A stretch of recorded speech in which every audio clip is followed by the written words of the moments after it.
Le cercle culturel de Poto-Poto, un bâtiment historique en rénovation pour devenir un centre culturel et administratif moderne, intégrant mairie et espace artistique. Une initiative qui vise à renforcer la mémoire de Poto-Poto, berceau d'une ville multiculturelle. Il y aura une partie culturelle et une partie mairie.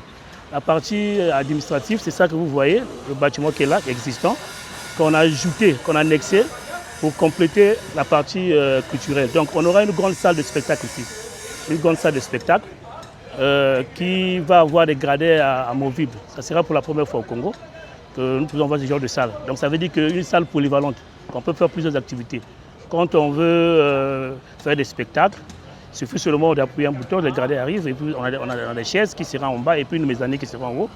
Et puis lorsqu'on a besoin de faire une autre activité, par exemple faire des expositions, des objets d'art, tout ça, il suffit seulement d'appuyer le bouton et les gradins se rétractent. Ce 16 janvier 2026, le maire de Brazzaville, Dieudonné Bansimba, a effectué une visite dans les locaux de ce qui sera le pôle culturel de Poto-Poto pour voir l'avancement des travaux. Après cela, la visite du maire de Brazzaville s'est prolongée dans les grandes artères de la capitale pour s'assurer de la bonne tenue des travaux de réhabilitation et d'aménagement observés dans les rues et avenues à l'instar de la rue Mboshi, Itumbi, Botambongo, en passant par le rond-point Machua. Pour clôturer ce long périple, Dieudonné Bansimba s'est également rendu dans l'avenue de l'Union africaine, située dans l'arrondissement 9 Djiri, pour vérifier l'état de la route après le lancement des travaux. Quand on voit cet ouvrage, l'entreprise l'a fait en respectant les règles de l'art et nous sommes satisfaits. Pour les populations de Kombo, Matari et de Filou qui passaient par cette voie, et même ceux de Brazzaville qui allaient jusqu'à Brazzaville,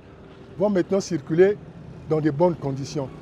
Cette pénibilité qui vivait ici pendant la saison des pluies est du passé maintenant. Voilà cette route-là qui est bien faite.